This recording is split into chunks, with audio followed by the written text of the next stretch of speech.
여러분 안녕하십니까? 첫눈이 기습 폭설로 쏟아졌습니다.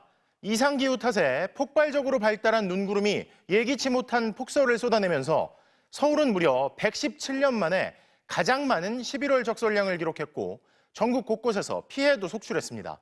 첫 소식 이재욱 기자입니다. 경복궁이 온통 눈으로 뒤덮였습니다. 올겨울 첫눈이 폭설로 쏟아졌습니다. 서울 종로에는 오늘 18cm의 눈이 쌓여 기상 관측 이래 11월 최고치를 기록했습니다. 전혀 예측할 수 없었던 것 같아요. 이렇게 눈이 많이 올 줄도 몰랐고 또 이렇게 첫눈인데 이렇게 거의 폭설 정도로 온 것 같아서 되게 추웠던 게. 경기 군포와 의왕, 수원에서는 25cm가 넘는 눈이 쌓이는 등 수도권을 중심으로 폭설이 쏟아졌습니다. 예상보다 많은 눈에 시민들은 비탈길에 넘어질까 얼어붙은 눈길에서 종종 걸음을 쳤습니다. 조금 조심해서 걸었던 거 있는 것 같고 좀 눈이 질퍽하니까 오늘 좀 장화 좀 챙겨서 신고 나왔던 것 같아요. 눈길 교통사고도 잇따랐습니다. 주행하던 버스가 반대편 차선으로 미끄러져 사고 여파로 도로는 속도를 내지 못하는 차들로 가득 찼습니다. 남양주 고속도로에서는 육중 추돌 사고가 발생하면서 교통 혼잡이 빚어졌습니다. 쌓인 눈에 바퀴가 빠진 마을버스는 시민들의 도움으로 겨우 빠져나갑니다. 폭설로 열차가 차량기지에서 출고가 늦어져 지하철 9호선이 지연 운행되는 등 출근길 혼잡도 빚어졌습니다. 수도권 폭설에 관람객 안전을 위해 덕수궁 관람이 전면 중단되는 등 주요 궁궐도 입장이 통제됐습니다. 폭설 여파로 인천공항 71편 등 전국 공항에서 항공편 150편이 결항됐습니다. 포항에서 울릉도를 잇는 여객선 등 70개 항로 89척의 배가 운항이 통제되는 등 백길도 멈춰섰습니다. MBC 뉴스 이재욱입니다. 윤석열 대통령 부부와 명태균 씨의 공천 개입 의혹을 수사 중인 검찰이 오늘 국민의힘 당 사무실을 전격 압수수색했습니다. 우선 정치자금법 위반 혐의로 구속된 김영선 전 의원과 명태균 씨 사이의 돈거래 성격을 밝히기 위한 강제 수사에 나선 걸로 풀이되는데요. 먼저 이문현 기자의 보도입니다. 창원지검 수사팀이 서류봉투를 들고 나옵니다. 국민의힘 당사까지 압수수색하시는 이유가 뭔가요? 명태균, 김영선 씨 관련 자료 확보하셨나요? 오늘 오전 9시 30분쯤 검찰이 국민의힘 중앙당사를 전격 압수수색했습니다. 구속된 김영선 전 의원과 명태균 사이 돈거래 성격을 밝히기 위한 증거 자료를 확보한 것으로 알려졌습니다. 2022년 경남 창원 의창에 전략공천을 받아 당선된 김 전 의원은 명 씨에게 7,600여만 원을 건넨 혐의를 받고 있습니다. 검찰은 이 돈을 공천 대가로 의심하고 있습니다. 김 전 의원 회계 책임자였던 강혜경 씨는 명 씨가 지난 대선 당시 윤석열 후보 측에 유리한 여론조사를 무상으로 해주고 그 대가로 김영선 공천을 받아냈다고 주장합니다. 공천 관련해서 원래 누구든지 금품을 제공하거나 받거나 해서는 안 되는 거지 않습니까? 그 관련해서 명태균이 그런 위반 사항이 있기 때문에. 검찰은 2022년 6월 김영선 전 의원 선거와 함께 치러진 국회의원 보궐선거 전체 7곳 지역구는 물론 같은 날 치러진 지방선거 일부 지역의 공천 심사 자료도 요구했습니다.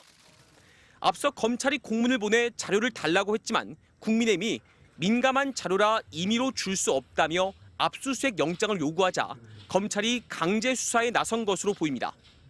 압수수색 때 큰 마찰은 없었습니다. 다만 의원에 간 압수수색은 검찰이 관례에 따라 임의 제출 방식으로 자료를 확보했습니다. 정치활동이 그 본질을 해하지 않는 범위 내에서 법에 따라 응하겠다라는. 검찰은 김영선 전 의원 공천 과정에 참여한 국민의힘 공천관리위원회 소속 외부 인사들 조사를 최근 마무리한 것으로 알려졌습니다. 당시 공관위원장을 맡았던 윤상현 의원과 부위원장이었던 한기호 의원 등도 곧 조사할 계획입니다. MBC 뉴스 이문현입니다. 오세훈 서울시장의 오랜 후원자 김한정 씨가 과거 오 시장을 위한 여론조사 비용은 물론 대선 여론조사 비용까지 냈다고 인정한 사실 어제 보도해드렸는데요. 저희가 명태균 씨의 녹음 파일과 다른 자료들을 맞춰봤더니 명 씨 지시대로 돈이 오가고 여론조사가 이뤄진 것으로 확인됐습니다. 김상훈 기자의 단독 보도입니다. 2022년 6월 지방선거 당일 당선이 확정된 오세훈 서울시장의 바로 뒤에 앉아 있는 인물. 오 시장의 후원자로 알려진 김한정 씨입니다. 3년 전 보궐선거에서 오 시장을 위한 여론조사 비용을 대납했다는 의혹을 받고 있는데 지난 대선 때도 명태균 씨 측에 여론조사 비용으로 돈을 줬다고 했습니다. 내가 농담으로 웃으면서 100배 1000배 갚아. 나중에 윤석열이 되면 100배 1000배 갚아.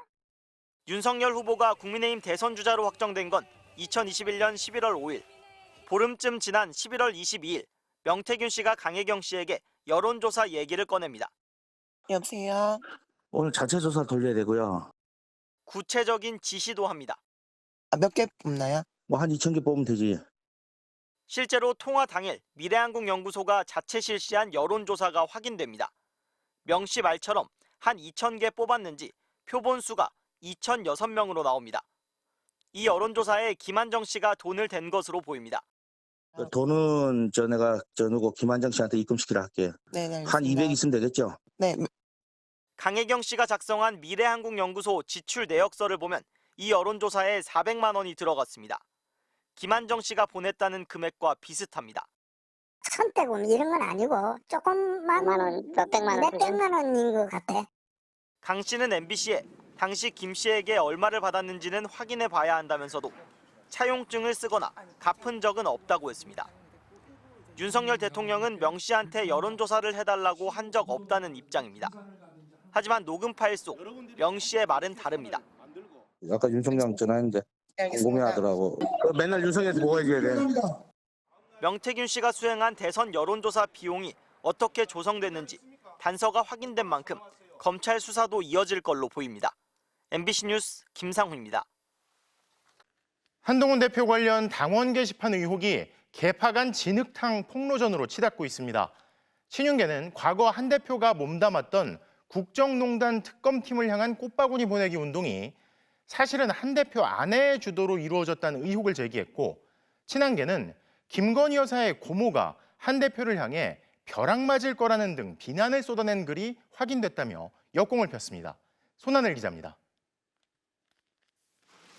지난 2017년 박근혜 국정농단 특검 사무실로 응원 꽃바구니 수십 개가 배달됐습니다. 당시 특검 수사팀장은 윤석열 대통령이었고 한동훈 국민의힘 대표는 수사검사였습니다. 올해 7월 국민의힘 전당대회 때도 한 대표 응원 꽃바구니 보내기 운동이 벌어졌습니다. 친윤계인 장해찬 전 최고위원은 특검팀 꽃바구니 운동은 한 대표 배우자가 신분을 숨긴 채 주도했었다 한다고 썼습니다. 이어 전당대회 꽃바구니 운동을 주도한 아이디가 국민의힘 게시판의 비방글을 인터넷 커뮤니티에 옮긴 아이디와 같았다며 의혹을 제기했습니다. 두 번의 꽃바구니 운동 주동자, 또 당원 게시판과 인터넷 커뮤니티 글 게시자가 모두 한 사람, 한 대표 부인 아니냐는 겁니다. 온라인 커뮤니티와 네이버 포털 등에서도 여론 조작 작업을 하고 있다는 증거가 나온 것이기 때문에 이제는 이 업무방해 혐의가 포털까지 확대돼서 방어로 일관하던 친한계도 더는 못 참겠다는 듯 반격에 나섰습니다. 김건희 여사의 고모가 SNS에 한 대표를 두고 벼락 맞아 죽을 집안, 금수만도 못한 자라고 비난했다고 주장한 겁니다. 단순한 비판글도 문제 삼는 친윤계가 이런 원색적 비방에 대해선 왜 잣대가 다르냐고도 지적했습니다. 김건희 여사님의 고모님 제가 찾아봤어요. 죄의식조차 느끼지 못하는 악마가 현실의 당대표를 하고 있다. 아니 이거는 말이 되는 겁니까? 가족을 공격하는 진흙탕 폭로전까지 이어지자 개파색이 옅은 당내 중량급 인사들은 거듭 한동훈 대표의 해결을 촉구했습니다. 그거 좀 엽기적인 일이거든요. 정치인들은 그런 거 하면 안 되는 거거든요. 그건 금도를 깨는 거기 때문에. 최악으로 치닫는 당원 게시판 갈등이 다음 달 10일로 미뤄진 김건희 여사 특검법 재표결까지 영향을 줄지는 불투명합니다. 추경호 원내대표는 단일 대오는 굳건하다며 자신하고 있지만 이탈표 방지를 위해 단체로 기표소에 들어가지 않고 집단 기권하자는 의견이 나올 정도로 여당 의원들은 뒤숭숭한 분위기입니다. MBC 뉴스 손하늘입니다. 문제 유출이 벌어진 연세대 수시 논술 시험에 대해서 법원이 효력을 정지시키면서 해결책을 놓고 논란이 이어졌는데요. 연세대가 결국 추가 시험을 치르겠다고 밝혔습니다. 신입생을 더 뽑게 됐는데 대신 2027학년도 합격 정원이 줄어들 걸로 보입니다. 김지성 기자입니다. 지난달 연세대 자연계열 논술 시험이 치러진 직후 온라인 커뮤니티에 문제지 사진이 올라왔습니다. 일부 감독관들이 시험지를 1시간 먼저 나눠준 걸로 드러나면서 유출 논란이 불거졌고 수험생 일부가 시험의 효력을 정지해달라며 소송을 냈습니다. 시험지를 나눠주시고 한 15분인가 20분 정도 있다가 우리가 착오가 있어서 실수로 시험지를 먼저 줬다. 법원은 시험의 공정성이 중대하게 훼손됐다며 후속 절차 중단과 함께 학교 측이 해결 방안을 찾으라고 결정했습니다. 이에 대해 재시험은 불가능하다는 입장을 고수해온 연세대가 오늘 입장을 바꿔 추가 시험 방침을 밝혔습니다. 일단 지난 시험에서 예정대로 합격생 261명을 뽑아 12월 13일에 발표하고 12월 8일에 2차 추가 시험을 치러 261명을 추가로 뽑겠다는 겁니다. 2차 시험에는 1차 시험을 본 수험생 9,600여 명이 모두 응시할 수 있습니다. 정시 합격자 수 역시 그대로 유지됩니다.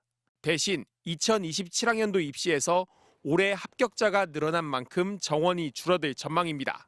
교육부 관계자는 올해 대학 측 과실로 인한 초과 모집이 이뤄지기 때문에 2027년도 정원에 대해서 교육부에서 감축 명령을 내릴 것이라고 밝혔습니다.